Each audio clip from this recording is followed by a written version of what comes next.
Mark సువార్త 1వ అధ్యాయము 16వ వచనాన్ని గత వారము ధ్యానించాం. అదే వచనాన్ని మరలా మనము కంటిన్యూ చేద్దాం.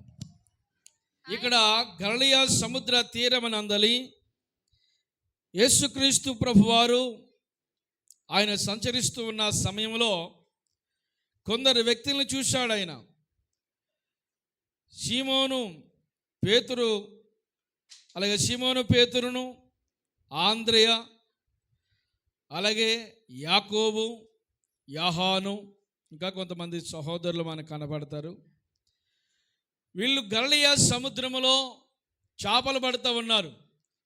ఈ జబదయి కుమారులు అయితే యాకోబు, యోహాను అయితే తమ తండ్రి యొక్క వలలు దొనిలో బాగు చేసుకుంటూ ఉన్నారు. బాగు చేసుకుంటూ ఉండగా వారిని పిలిచాడు ఆయన, నన్ను వెంబడించండి, నేను మిమ్మల్ని మనుషులు పట్టే జాలర్లుగా చేస్తాను అని ఎప్పుడైతే యేసుక్రీస్తు ప్రభువారు వారిని పిలిచారో, పిలవగానే ఏమాత్రం మారు మాట చెప్పకుండా వెంటనే యేసుక్రీస్తు ప్రభుని వారు వలలు విడిచిపెట్టి యేసుని వెంబడించారు. మా జీవితం ఎలాగా, మా పోషణ ఎలాగా, మా కుటుంబ పరిస్థితులు ఎలాగా, మా భవిష్యత్తు ఎలాగా, జీవనాధారం ఎలాగా, ఇవేమీ ఆలోచించలేదు. కానీ ప్రభు పిలిచాడు. ఆయన పిలుపుకు లోబడాలి. ఆయన పిలుపుకు లోబడితే నా జీవితంలో మేలు జరుగుతుంది, అద్భుతం జరుగుతుంది, ఈ జీవితం ఆయన ఇచ్చింది, ఆయనకి ఇది అంకితమని వెంటనే యేసుక్రీస్తు ప్రభుని వారు వెంబడించారు. యేసుక్రీస్తు ప్రభుని వెంబడించిన తర్వాత వారి జీవితంలో ప్రభు ఏమిచ్చాడు వారికి? ఇదిగో సమస్తం కూడా మేము విడిచిపెట్టి నేను వెంబడించామే అని ఒక చోట శిష్యులు మాట్లాడతారు. యేసుక్రీస్తు ప్రభుని వెంబడించిన తర్వాత ఆ 12 మంది పిలిచిన వాడు వారికి అధికారం ఇచ్చాడు. 3వ మాటలో ఇది రాసుకోండి మీరు. వారికి ఏం చేశాడు? ఆయన అధికారాలు ఇచ్చాడు, అధికారం ఇచ్చాడు. 12 మంది శిష్యులకు ఆయన అధికారం ఇచ్చాడు. ఆయన ఇచ్చే అధికారం ఏంటో తెలుసా? రోగాల మీద అధికారము, కుష్ఠరోగం మీద అధికారము, వ్యాధుల మీద అధికారము, దయ్యాల మీద అధికారము, చనిపోయిన వారి మీద సహితం కూడా వారికి అధికారం ఇచ్చాడు. ఆ అధికారం ఇచ్చి వారిని సమాజంలోనికి పంపించాడు. వెళ్ళండి, మీరు వెళ్ళేటప్పుడు దయ్యాలు మీకు ఎదురుపడితే దయ్యాలు ఏమవుతాయో తెలుసా? పారిపోతాయి. దెయ్యం చూసి మనం పారిపోతాం. కానీ ప్రభువారు ఇచ్చిన అధికారం ఏంటో తెలుసా? దయ్యాలు మన చూసి పారిపోవాలి. ఎప్పుడైనా దయ్యం నిన్ను చూసిందా? దయ్యమే కనుక మొహంలో మొహబెడు చూసిందనుకో, ఇక అక్కడ కనపడం అమ్మో అని ఇక అక్కడి నుంచి మనం పరదేశులవే. కానీ ఆయన ఏం చేశాడు? దయ్యాల మీద ఏం చేశాడంటే ఆయన అధికారం ఇచ్చాడు. దయ్యాలు నిన్ను చూసి భయపడాలి, కానీ నువ్వు దయ్యాలు చూసి భయపడకూడదు. సింహాలు దానియేలు చూసి భయపడ్డాయంట. దానియేలు సింహాలకి భయపడలేదు. ఆ రాత్రంతా దానియేలుకి సింహాలు కాపు కాశాయి. దానియేలు ప్రశాంతంగా నిద్రపోయాడు. ఏ విషయంలో నువ్వు భయపడకూడదు. చాలామంది ఇదేమైపోద్దో అని భయం, అది ఎలా జరిగిద్దో అని భయం, ఈ కార్యం అవుద్దావదా అనే భయం, చాలా భయము, అనేక రకమైన భయాల చేత గడుపుతున్న వారు చాలామంది ఈనాటి సమాజంలో కనబడుతున్నారు. నీకు దయ్యాల మీద అధికారం ఇచ్చిన ఒకవేళ రోగం ఉందా, ఆ రోగం మీద కూడా మనకేం చేస్తాడు? వ్యాధి ఉందా?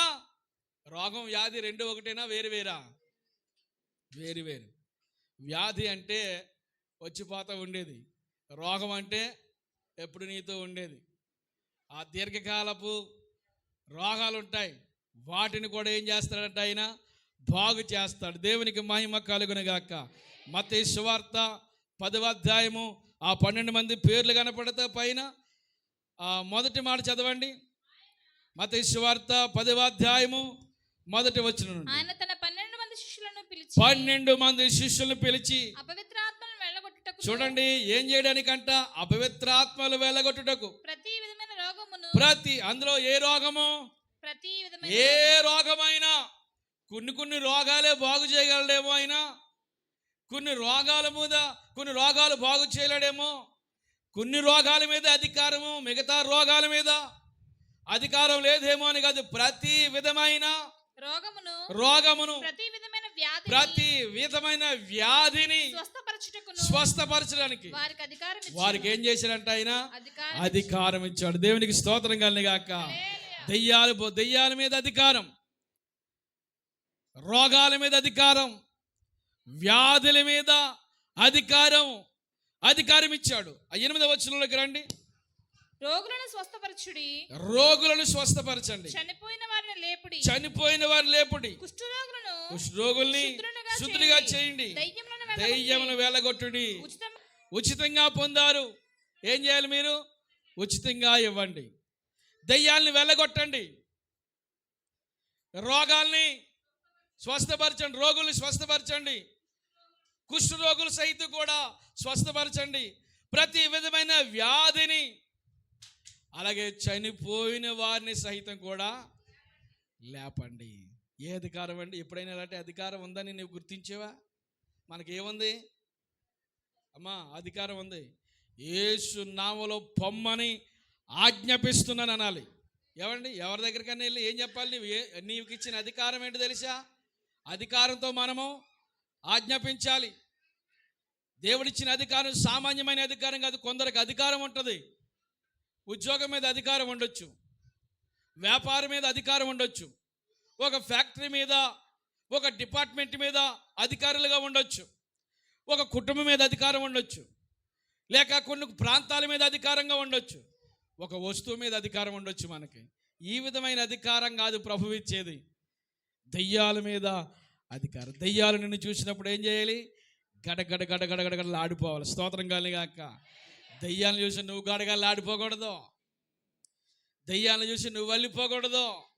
రోగులను చూసినప్పుడు భయపడకూడదు. ఎలాంటి రోగమైనా, ఏ విధమైన కష్టకాల పరిస్థితులు వచ్చినా దేవుడు నీకు అధికారం ఇచ్చాడు. నువ్వు సామాన్యమైన వ్యక్తివి కాదు, అధికారం లేని వారం కాదు. మనకి ఆయన పిలిచాడు, మనల్ని పిలుచుకున్నాడు, మనల్ని పేరు పెట్టి నిన్ను పిలిచాడు. ఏమండి? గర్భంలో ఉండగానే నిన్ను రూపించుకున్నాడంటండి. నిన్ను గర్భంలో ఉండగానే నిన్ను ఎరిగినవాడు, పిండముగా కాక మునిపే ఎరిగినవాడు. ఆ పిండ ఉత్పత్తిని తయారు చేయగలడా ఆయన? దాంట్లో ఉన్న దోషాన్ని తొలగించగలడా? గర్భవాసన ఇది మొదలుకొని నీవే నాకు ప్రాపకుడు అంటాడు కీర్తనకారుడు. ప్రాపకుడు అంటే పోషకుడు, పోషించేవాడు. ఎప్పుడు? బయట ఉన్నప్పుడు పోషించడం, పెట్టడం పెద్ద సులువే.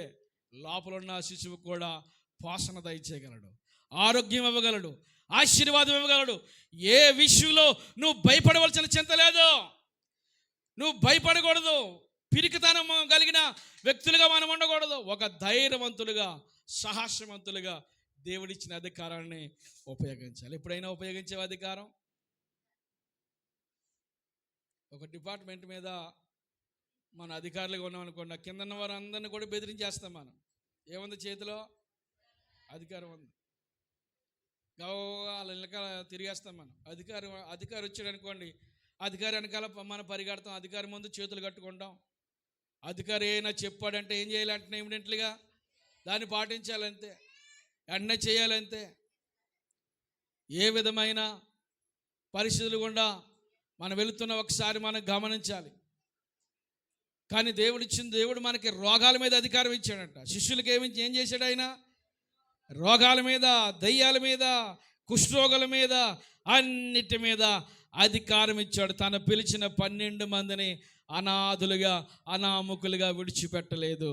ఒక అద్భుతమైన అధికారం ఇచ్చాడు. నీ చేతులు కూడా ప్రియాంక, నీ దగ్గర అధికారం ఉంది. బాగా కూర్చో.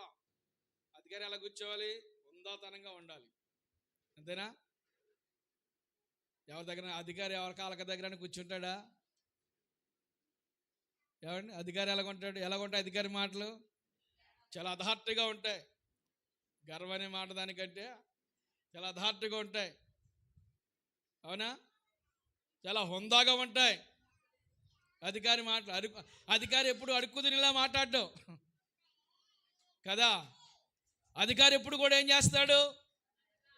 నీకు ఎప్పుడు కూడా నాకు అది లేదు, నాకు ఇది లేదు, నాకు అది కావాలి ఇది కావాలి, ఎప్పుడు కూడా ఇలాగ మనం మాట్లాడుకుంటాం. నీకు ఏది కావాలో ఎవరితో చెప్పుకో. ఏది కావాలన్నా అధికారులకే అధికారి అయినా మన దేవునితో చెప్పుకుంటే సమస్తం ఆయన మనకు అనుకరిస్తాడు. దేవునికి స్తోత్రం కలిగిన గాక. ఇంట్లో బియ్యం లేవు, ఛార్జీకి డబ్బులు లేవు, వండుకోవడానికి నూనె లేదు, ఇలాంటి పదాలు ఉపయోగిస్తారు చాలామంది. అలాంటి పదాలు ఉపయోగించకూడదు. ఏమున్నా ఏమి లేకపోయినా ఉందాగానే ఉండాలి. ఆమె చెప్పరా, నీ దగ్గర ఏమన్నా అప్పుల పాలు అయిపోయాను, నేను తిప్పలు పడిపోతున్నాను, చచ్చిపోవాలనిపించింది, ఏడుతో కూర్చున్నాను రాత్రంతా.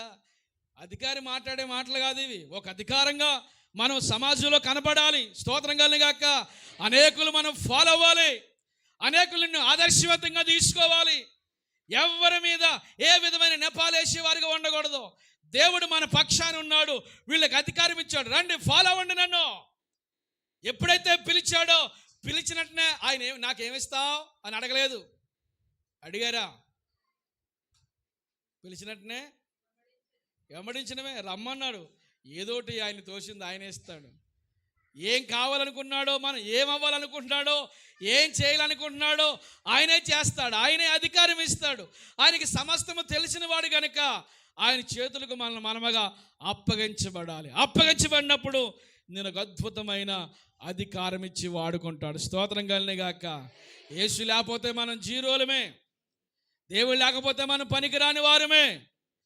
ఈ రోజున ఏ స్థితిలో ఉన్న ఆ స్థితి ప్రభు ఇచ్చిందని మనం అనుకుని మనకిచ్చిన అవకాశాలు చేజార్చుకోకుండా దేవుని సమక్షంలో ముందుకు నడిపించబడతాం. దేవునికి స్తోత్రం కలిగిన గాక. అందరూ స్తోత్రం చెప్పండి. చూడండి, అపోస్తుల కార్యాలు 2వ అధ్యాయం 41వ వచనంలో చూస్తే, పేతురు ఇచ్చిన అధికారాన్ని బట్టి మీరు సమస్త జనులకు సువార్త ప్రకటించి నమ్మి బాప్తిస్మం పొందినవాడు రక్షించబడతాడు, నమ్మని వాళ్ళకి శిక్ష విధించబడుతుందని ఆ మాట పట్టుకొని ఇప్పుడు పేతురు గారు ఆ 11 మందితో లేచి నిలబడి మాట్లాడుతున్నాడు, సువార్త ప్రకటిస్తున్నాడు. ప్రకటిస్తూ ఉండగా ఆ దినమందు ఇంచుమించు 3,000 మంది రక్షించబడ్డారంటండి. ఆమె చెప్పండి, ఎంతమంది? 3,000 మంది. ఎలా మాట్లాడాడు ఆయన? చాలా అధికారంతో మాట్లాడాడు. ఆయన మాట్లాడిన ప్రతి మాట ప్రతి ఒక్కరి గుండెల్లో చచ్చిపోయిందంటండి. వారి గుండెల్లో పొడవబడ్డారు. పొడవబడి అయ్యారా మేము ఏం చేయాలి రక్షణ పొందడానికి? ఆ దినమందు రక్షించబడ్డ వారు సంఖ్య 3,000 మంది ఆ దినమందు రక్షించబడ్డారు. దేవుడిచ్చిన అధికారం మనం ఏం చేస్తూ ఉండాలంటే ఉపయోగించాలి. సమాజం ముందు ప్రకటించాలి, సమాజంలోకి వెళ్ళాలి. అనేకులు కట్టబడి ఉన్నారు, లోకములో ఉన్నారు, పాపంలో ఉన్నారు, విలాసవంతులు ఉన్నారు. అనేక మందిని మనం ప్రకటించి దేవుని సమక్షంలోనికి వారిని తీసుకుని రావాలి. స్తోత్రం కలిగిన గాక. అపోస్తుల కార్యాల గ్రంథం చూడండి, 3వ అధ్యాయము 6వ వచనం. 3వ అధ్యాయం 6వ వచనం. పేతురు, వెండి బంగారం మా దగ్గర లేదు, నాకు కలిగినది నీకు ఇచ్చుచున్నాను, నాకు కలిగింది నీకు ఇస్తున్నాను, నజరేయుడైన నజరేయుడైన యేసుక్రీస్తు నామములో చెప్పి నడువు. ఎప్పుడైతే ఆ పదం ఉపయోగించాడో వాడు దిగ్గున వాడు కుడి చేయి పట్టుకుని లేవనెత్తగా వెంటనే వాని పాదములను చీలమండలము బలము పొందెను. వాడు దిగ్గున లేచి నిలిచి ఏం చేశాడు? నడుచుచు గంతులు వేస్తూ దేవుని స్తుతించుచు వారితో కూడా దేవాలయంలోనికి వెళ్ళెను. దేవుని స్తోత్రం కలిగిన గాక. ఎక్కడికి వెళ్ళాడు? ఎక్కడికి వెళ్ళాడు? ఆ పక్కన సహోదరు చెప్పు. ఆయన దేవాలయంలోకి వెళ్ళాడు. బాగుపడ్డ తర్వాత దేవాలయంలోకి వెళ్ళాడు. నా జీవితాన్ని నా ప్రభు మార్చాడు. నువ్వు ప్రతిరోజు కనపడాలి. ఎక్కడ? దేవాలయంలో కనపడాలి, దేవుని సన్నిధానంలో. ఇదిగో నాకు కలిగింది అధికారం. ఎండి బంగారాలు మా దగ్గర లేవు. మన దగ్గర ఏముంటాయి? ఎండి బంగారం ఉంటుంది, ఎండి బంగారం ఉంటుంది. కానీ ప్రభు ఇచ్చే అధికారం ఉందా? ప్రార్థించే అధికారం మనకు ఉంది, ఆజ్ఞాపించే అధికారం మనకు ఉంది. ఏమండి, దేన్ని కూడా దెయ్యాల దగ్గరికి వెళ్ళి పోతావా పోవా అనకూడదు. మనం వెళ్తావా వెళ్ళవా చెప్పు, వెళ్తా వెళ్ళవా చెప్పు, నీ పేరేటో చెప్పు, నువ్వు ఎక్కడి నుంచి వచ్చావు చెప్పు, ఈ కారణాలు ఏమక్కర్లేదు. నజరేయుడైన యేసు నామములో పొమ్మని ఆజ్ఞాపిస్తున్నాను. స్తోత్రం కలుగును గాక. ఆజ్ఞాపించాలి మనము. ఏ అధికారం అది? ఎవరిచ్చారు నీకు ఆ అధికారం? మన ప్రభు మనకి ఇచ్చాడు. స్తోత్రం కలుగును గాక. పోతావా బావా, వెళ్తావా వెళ్ళవా, ఎక్కడి నుంచి వచ్చావు, మీ అత్త పేరేంటి, మీ మామ పేరేంటి, అవన్నీ మనకెందుకు? యేసు నామములో పొమ్మని ఆజ్ఞాపిస్తున్నాను. ఆజ్ఞాపించాలి. మన దేవుడు మనకేమిచ్చాడు?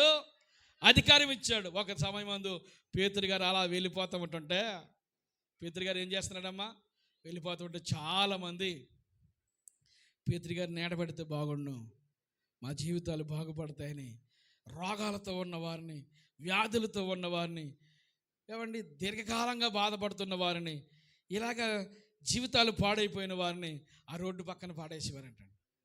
పాడేస్తూ ఉంటుంటే పేతురు గారు నీడబడితే చాలు. ఏం పడితే పేతురు గారు నీడ, వారి చేతిగొడ్డలో కచ్చిప్స్ అంటాం కదా, ఇవి తగిలితే చాలు జనాలకు ఏమొచ్చేసేది? స్వస్థలు వచ్చేసివి. ఎంత అద్భుతం అండి. స్తోత్రం కలుగును గాక. గతంలో వారు ఎవరు? అనాముకులు, విద్య లేని వారు, పనికి రాని వారు, పామరులు, పాండిత్యం తెలియని వారు, ఏ విధమైన నాగరికత లేని వారు. ఒక మాటలో చెప్పాలంటే వారికి వేసుకోవడానికి వస్త్రాలు కూడా లేనివారు. ఏ కొంపు వస్తారు వాళ్ళు? చేపల కొంపు. చేపల కొంపుని ఏమంటాం? నీచి వాసన, నాసు వాసన, మురికి వాడలో నివాసం చేసి అలాంటి బ్రతుకులు వీళ్ళు. ఇప్పుడు పేతురు గారు నీడ పడుతుంటే వాక్యంలో ఉందా? ఆ మాట చదవమ్మా, ఆ మాట చదువు. 5వ అధ్యాయము 15వ వచనం చదువు ఒకసారి. పేతురు గారు నీడ పడితే బాగుండు. పేతురు వచ్చుచుండగా జనులు రోగులను ఏం చేస్తున్నారు? వీధుల్లోకి తెచ్చి వారిలో ఎవరి మీదనైనా నీడనైనను పడవలనని, నీడ పడాలని మంచముల మీదను పరుపుల మీదను వారిని ఉంచిరి. మరియు యెరూషలేము చుట్టూ నుండి పట్టణపు జనులు, యెరూషలేము చుట్టూ ఉన్న పట్టణపు జనులు అందరూ కూడా చాలా మంది రోగులను అపవిత్రాత్మల చేత పీడింపబడిన వారిని మోసుకుని కూడి వచ్చిరి. వారందరూ స్వస్థత పొంది. వారందరూ ఏం పొందారు? గట్టిగా చప్పలు కొట్టి దేవునికి స్తోత్రం చెబుదాం. వారందరూ ఏం పొందారు? ఈడు ఉంటే మాకు అరిష్టం అనుకున్నారు గతంలో.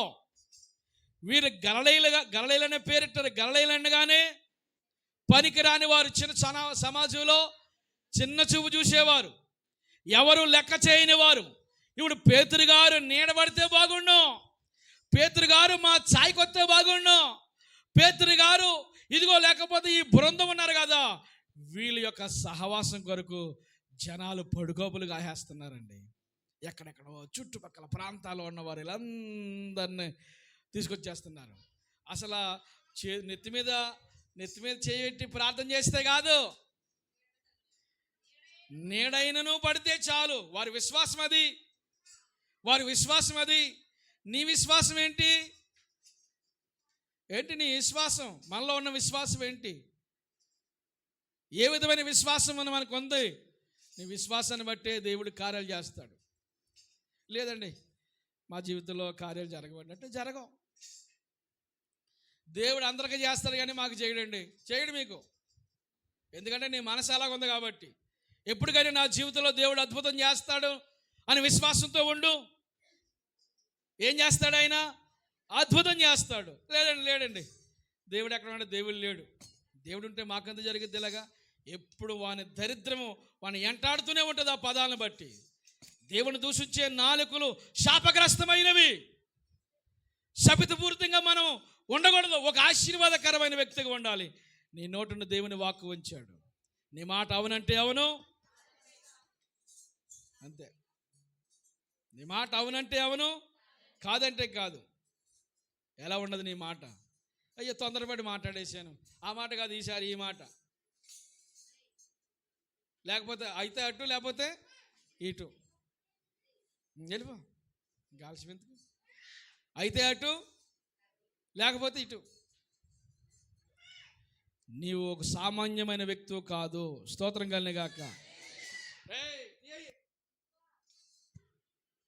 నువ్వు శపించుకోవద్దు.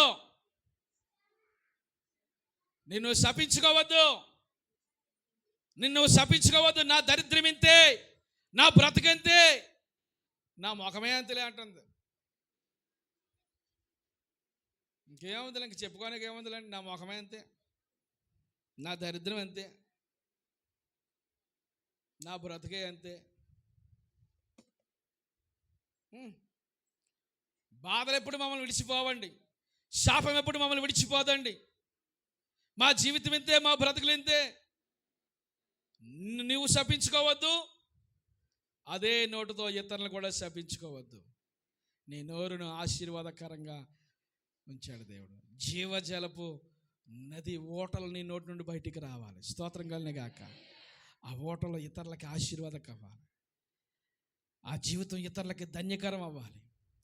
పేతురు గారు నీడపడితే చాలు మా బ్రతుకులు బాగుపడతాయి అని ఆశపడిన వారి జీవితాలు ఎందరో ఎందరో ఎందరో. ఏ విధమైన ఆసక్తి మనం దేవుని సన్నిధిలో కనపరుస్తున్నాం? దేవుని సన్నిధికి వచ్చి నిరాశ నీ నుండి పోవటం లేదు. దేవుని సన్నిధికి వచ్చి కూడా నా దేవుడు నా పక్షంగా ఉన్నాడని ధైర్యం సరిపోవట్లేదు మనకి. మన తలరాతలు మార్చే దేవుడు మనకున్నాడు. స్తోత్రం కలిగిన గాక. హల్లెలూయా, హల్లెలూయా. సింహం అలా వెళ్ళిపోతుంది అనుకోండి, లేకపోతే ఏనుగే అలాగే వెళ్ళిపోతుంది అనుకోండి, ఏం చేస్తాయి? పక్కనుండి అన్నీ దొరికితే మనగా దాని టీవీ దాందే, దాని హుందాతనం దాందే, ఏమండి, దాని హోదా దానిదే. బెండ్ అవ్వకూడదు ఏ రోజుని మనం లోకంలోనికి, సమస్యలోనికి, సమాజంలోనికి ఏ రోజుని బెండ్ అవన వ్యక్తులుగా మనం మార్చబడుదుముగాక. ఈ పేరు పొందుకున్నారంటే భూమిని తలకిందులు చేయవారు ఇక్కడికి వచ్చారా? ఏమంట 17వ అధ్యాయం ఏమంటున్నారండి? భూమిని 17వ అధ్యాయం 6వ వచనంలో భూమిని తలక్రిందులు చేయవారు ఇక్కడికి కూడా వచ్చి ఉన్నారా? ఒక సామాన్యులని చెప్పాను కదా. వీళ్ళు ఎవరండి? ఎవరు వాళ్ళు?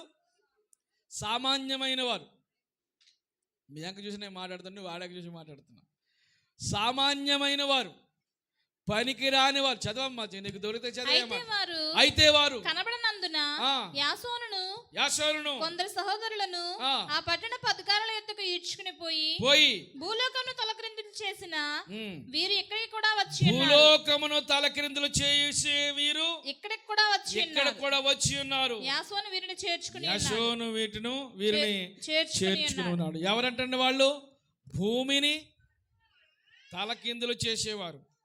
ఉన్నది లేనిది ఉన్నట్టుగా మార్చేసేవారు కాదు. వాళ్ళు భూమిని తలక్రిందులు చేసేవారు. స్తోత్రం కలిగిన గాక. ఆ ప్రాంతమంతా దేవుని సువార్తతో నింపేశారు. అనేకులు వారికి ఉన్న వ్యతిరేకత భావాలన్నీ తలకిందులు అయిపోతున్నాయి. వీళ్ళు చెప్పిన వాక్య సత్యాన్ని నమ్మి అనేకులు ప్రభు తట్టు తిరుగుతున్నారు. ఎంత కఠినమైన మూర్ఖులైనా, దుర్మార్గులైనా, దుష్టులైనా, లోకస్తులైనా, పాపంలో ఉన్నవాడైనా మారిపోతున్నారు. వీరి మాటకు అనేకమైన హృదయాలు పొడబడిపోతున్నాయి. లంచగొండులు లంచాలు విడిచిపెడుతున్నారు. పాపం చేసేవారు పాపాన్ని విడిచిపెడుతున్నారు. దొంగలు, త్రాగుబోతులు, లోకస్తులు, వ్యభిచారులు అందరూ మారిపోతున్నారు. వీరి మాటకు అనేకులు లోబడిపోతున్నారు. ఎలాంటి వారైనా వీరి మాట దాటుకుని వెళ్ళలేకపోతున్నారు. అందుకని ఏమైనా పేరెట్టారు వీళ్ళకి? భూమిని తలక్రిందులు. స్తోత్రం కలిగిన గాక. ఎవరినైనా చేయగలిగాం మనం? ఇక్కడ మాట అక్కడ మాట అక్కడ మాట మార్చేసి మాత్రం గొడవలు పెట్టేస్తాం. దేవుని మాటలు చెప్పమంటే దేవుని మాటలు చెప్పలేం. దేవుని మాట నీ నోట ఉంచాడు. స్తోత్రం కలిగిన గాక. కనుక దేవుని మాట నీ నోట ఉంచాడు. నేను ఆ మాట చెప్తే నీ నోరు ఆశీర్వాదకరం, నీ జీవితం ధన్యకరం. దేవుని మాట ఎప్పుడు మన నోట ఉండాలి. దేవుని స్తుతి మన నోట ఉండాలి. దేవుని ఆరాధించే ఆరాధకులుగా మార్చబడాలి. అనేకులు ప్రభువులోనికి నడిపించే వారధిగా నీవు ఉండాలి. క్రీస్తు కొరకు వాడబడాలి. ఆ నామం కొరకు ఎన్ని హింసలైనా, ఆ నామం కొరకు ఎన్ని హింసలో ఎన్నెన్నో హింసలు, చివరికి ఇలా ప్రకటించి ప్రభు గురించి చెబుతూ ఎన్నో రాళ్ల దెబ్బలు తిన్నారు. అధికారం ఉన్నా కానీ ఏం చేశారమ్మా? రాళ్ల దెబ్బలు తిన్నారు. చిత్రహింసలు చేసేసారు. రాళ్లతో కొడితే చనిపోయాడు అనుకుని ఈడ్చేస్తే ఆ ప్రాంతం నుంచి మరొక ప్రాంతం వెళ్ళిపోయి యేసే నిజమైన దేవుడు అయ్యా, అమ్మా యేసే నిజమైన దేవుడు, ప్రభువుని నమ్ముకోండి మీ పాపాలు క్షమించబడతాయి, ప్రభువుని నమ్మండి మీ బ్రతుకులు బాగుపడతాయి, ఈ లోకం మనకు శాశ్వతమైనది కాదు అని ప్రభు కొరకు చెప్తూ ఉండేవారు.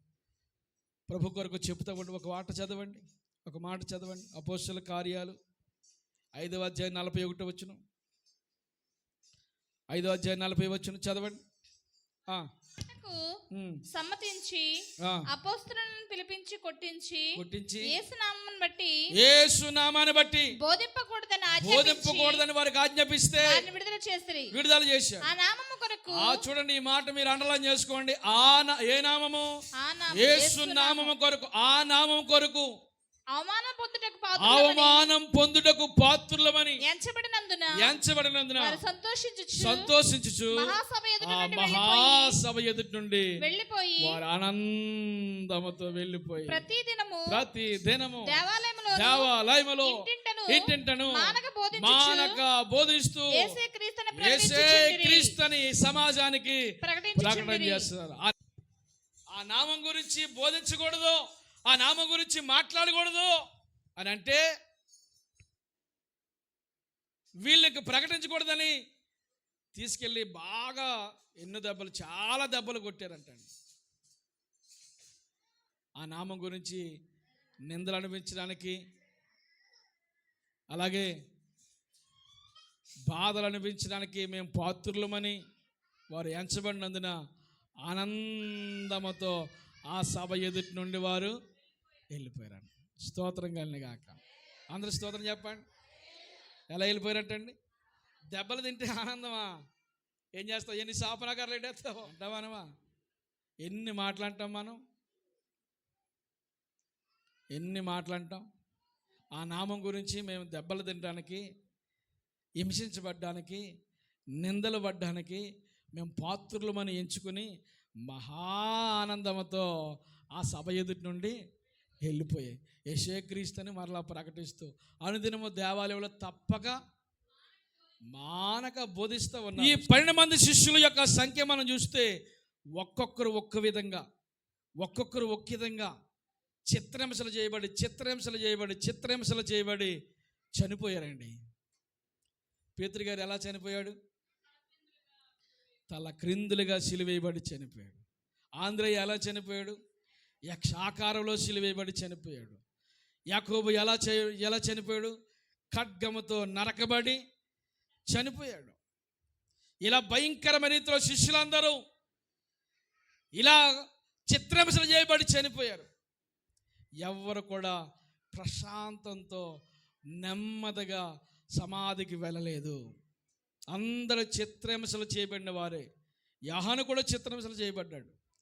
తర్వాత మరణం నుండి ఆయన తప్పించి ప్రకటన గ్రంథం కొరకు దేవుడు ఆ యోహాను గారిని ప్రత్యేకపరిచాడు. కనుక అందరూ కూడా చిత్రహింసలు చేయబడ్డారు. ఏ నామం కొరకు? యేసు నామం కొరకు. స్తోత్రం కలిగిన గాక. యేసు నామం కొరకు ఎన్ని నిందలు పడినా తప్పులేదు. ఒకసారి దెబ్బలు తిన్నా తప్పులేదు. అవమానించారా? తప్పులేదు. అనేక రకమైన నిందలు వేసారా? తప్పులేదు. లేకపోతే దేవుల్లో ఎదుగుతూ ఉంటుంటే నిన్ను కిందకి అనగదొక్కాలని అనేక రకమైన నెపాలేశారా? అయినా తప్పు. ఆ నామం గురించి ఏ నామం? యేసు నామం. అన్ని నామముల కంటే పై నామం కొరకు. ఈరోజు దేవుని మందిరానికి వచ్చినప్పుడు ఈ అమ్మ ఒకరితే భక్తురాలాగా వెళ్ళిపోతుందమ్మా అన్నారనుకోండి, రేపు వచ్చే వారం ఏం చేస్తావు? వాళ్ళందరి చేత నేను మాట పడదు, నువ్వు మానేస్తావు. ఆ నామం గురించి నిందలపడడం తప్పేం కాదు, అది మహాభాగ్యం అని ఎంచుకోవాలి. దేవుని కొరకు జీవించామనుకోండి, లేదు నేను మందిరాన్ని మానను, ఆదివారం మందిరం మాని ఎక్కడికి వెళ్ళను అని అన్నామనుకోండి, అనేక రకమైన డైలాగులు వస్తాయి మన దగ్గరికి. మనల్ని హింసించేవారు ఎవరో కాదు, మన సంఘస్థులే హింసించవచ్చు. దుష్టుడు ఎవరొకళ్ళు దూరేస్తాడు తెలుసా. ఒక భక్తురాలు దూరేసి ప్రేరేపించి అన్నారనుకోండి, అప్పుడు నీవే అనుకోవాలి ఆవిడ కాదు మాట్లాడుతుంట. ఆమెలో ఉన్న దుష్టుడు దురాత్మ ఆమెలో ఉండి మాట్లాడేస్తున్నాడు. స్తోత్రం కలిని గాక. పేతురు కాదు సాతాను. పేతురులో ఉన్న సాతానును యేసుక్రీస్తు ప్రభు గద్దించాడు. ఏ సైతానా వెనకకి పో అన్నాడంటే పేతురు గారిని పొమ్మంటాం. పేతురు గారిలో ఉన్న సాతాను. స్తోత్రం కలిని గాక. ఏమండి స్తోత్రం కలిని గాక. కనుక మన జీవితం ప్రభు కొరకు అన్న విషయాన్ని మరవద్దు. ఎన్ని నిందలైనా అనుభవించాలి, ఎంత కష్టమైనా, ఎంత ప్రతికూలత ఎదురైనా ప్రభు కొరకు నిలబడాలి అని దేవుడు ఆశిస్తూ ఉన్నాడు. నువ్వు నిలబడితే దేవుడు అద్భుతమైన కార్యాలు నీ ద్వారా జరిగిస్తాడు. నువ్వు దేవుని కొరకు నిందలు అనిపించడానికి నువ్వు పాత్రురాలు. నీతి నిమిత్తం హింసించబడి వారు ధన్యులు, పరలోక రాజ్యం వారిది. హింసించబడు. ఎన్ని హింసలు జరిగినా, ఎంత హింసాత్మకమైన విషయాలు మన జీవితంలో చోటు చేసుకున్నా, దేవుని కొరకు నిలబడే వ్యక్తిగా నీవు ఉండాలి. ప్రభు కొరకు నిలబడాలి, కుటుంబం గురించి నిలబడాలి, పరిచయ గురించి నిలబడాలి, అనేకులను ప్రభు దగ్గరికి నడిపించాలి. ఇన్ని హింసలు పడి ఇన్ని హింసలు చేయబడి, చిత్రహింసలు చేయబడి లాస్ట్కి చనిపోయారు. వాళ్ళకి ఏం దక్కింది? చనిపోయారు లాస్ట్కి. చివరికి చిత్రహింసలు చేయబడి మామూలుగా కాదు. ఒకరినైతే చర్మం ఒలిచేశారు. చర్మాన్ని ఒలిచి చిత్రహింసలు చేసి చంపేశారు. చర్మం వాల్చాలంటే మాటలా, చిన్న వెంట్రుకలు ఇలా లాగితేనే మనం తట్టుకోలేం. అలాంటిది చర్మాన్ని, మేక చర్మాన్ని, గొర్రె చర్మాన్ని ఒలిచినట్లుగా ఏం చేశారు? చర్మాన్ని పరపరమని ఒలిచేశారు. ఆ నామం గురించి ఎంత చిత్రహింసలు చేయబడినా మేము పాత్రులు మనించుకుని మహా ఆనందంతో ప్రభు కొరకు చనిపోయారండి. చివరి మాట చూద్దాం, చూడండి. ప్రకటన గ్రంథంలో వారి పేర్లు మనకి ఎక్కడ కనపడుతున్నాయో 21వ అధ్యాయము 14వ వచనం. 21వ అధ్యాయము 14వ వచనం. ఆ పట్టణపు ప్రాకారము 12 పునాదులు గలది. ఆ 12 పునాదుల పైన గొర్రెపిల్ల యొక్క 12 అపోస్తుల యొక్క 12 పేర్లు కనబడుచున్నాయి. దేవునికి మహిమ కలుగును గాక. ఎంతమంది పేర్లు? 12 మంది అపోస్తుల పేర్లు. ఆ పట్టణకి పునాది ఉంది. ఇప్పుడు ఈ బిల్డింగ్ నిలబడాలంటే దీనికి ఏముంది? పునాది ఉంది. ఆ పట్టణానికి ఎన్ని పునాదులు ఉన్నాయంటండి? 12. ఏ పట్టణం అది? పరలోకపు పట్టణం. 12 పునాదులు. 12 పునాదుల మీద ఏమండి 12 మంది అపోస్తుల పేర్లు వ్రాయబడ్డాయి. ఒక్కొక్క అపోస్తుల పేరు. ఆ పేర్లన్నీ ఒక్కొక్కటి 12 పేర్లు కనబడుతున్నాయి. ఎక్కడో కనబడుతున్నాయి వీళ్ళ పేర్లు? పరలోకములో. భూలోకంలో చేసిన పరిచర్య ఎక్కడ తీసుకెళ్ళింది వారిని? పరలోకపు పట్టణానికి. పరలోకం వెళ్ళగానే నువ్వు ఎవరి పేరు చూస్తావు? ఎవరి పేర్లు? 12 మంది అపోస్తుల పేర్లు చూస్తావు. ఇది పేతురు గారిది, ఈ గుమ్మము ఆంద్రే గారిది, ఈ పునాది యోహాను గారిది, ఇది యాకోబు గారిది, ఇది ఫిలిప్పుది, ఏమండి ఇది బర్తలోమైది. ఇలా ఒక్కొక్కరి పేరు. ఆ 12 పేర్లు చూస్తావా? చూడవా? పర్లోకం వెళ్తే చూస్తావు, నరకంలో ఉంటే ఎక్కడ చూస్తావు? అంతే కదా. చూడాలంటే ఎక్కడికి వెళ్ళాలి మనం? పరలోకం వెళ్ళాలి. భూలోకంలో వారు చేసిన పరిచర్య ఉంది. ఆ పరిచర్య వారిని పరలోక రాజ్యానికి తీసుకుని పోయింది. దేవుని స్తోత్రం కలుగును గాక. నువ్వు ఇక్కడ చేసిన భక్తి నిన్ను ఎక్కడికి నడిపిస్తుంది? పరలోక రాజ్యానికి నడిపిస్తుంది. నామకార్థమైన జీవితము, లోకానుసారమైన బ్రతుకు, పాపకరమైన శాపకరమైన జీవితము అవి విడిచిపెట్టకపోతే దేవుని రాజ్యంలోకి మనం చేరము. దేవుని రాజ్యాన్ని కావాలంటే ప్రభు కొరకు నమ్మకమైన సాక్షిగా మార్చబడదాం. దేవుని పిలుపుకు మనం లోబడాలి. లోబడిన మనము క్రమశిక్షణతో నడవాలి. నడిచిన మనము ఎన్ని శ్రమలైనా ప్రభు కొరకు ఓర్చుకోవాలి. శ్రమలు తట్టుకోలేకపోయేవారు కొంతమంది, బాధలు తట్టుకోలేకపోయేవారు కొంతమంది. యేసుక్రీస్తు ప్రభు ఏదో అద్భుతం చేశాడని వచ్చి ఆ తర్వాత ప్రభుని విడిచిపెట్టి లోకంలోకి వెళ్ళిపోయేవారు అనేకులు. నీ జీవితం దేవుని కొరకు అనేకులకు సాక్షార్థంగా మనం నడిపించబడదాం. అట్టి కృప ప్రభు మనందరికీ అనుగ్రహించును గాక. అందరూ మరొకసారి గట్టిగా మనం చెబుదాం, నీ జీవితం దేవుని కొరకు అన్న విషయం మరవద్దు. మన తుది శ్వాస వరకు ప్రభు కొరకు పనిచేస్తూ ప్రాణాలైన ప్రభు కొరకు అర్పించే విశ్వాస పరిజ్ఞానంలో మనం అభివృద్ధి చెందుతూ అనేకులకు మాదిరికరంగా మార్చబడదాం. అందరూ మోకాళ్ళ నుండి ప్రార్థన చేసుకుందాం. అందరూ మోకాళ్ళ నుండి ప్రార్థన చేసుకుందాం. అందరూ మోకరించి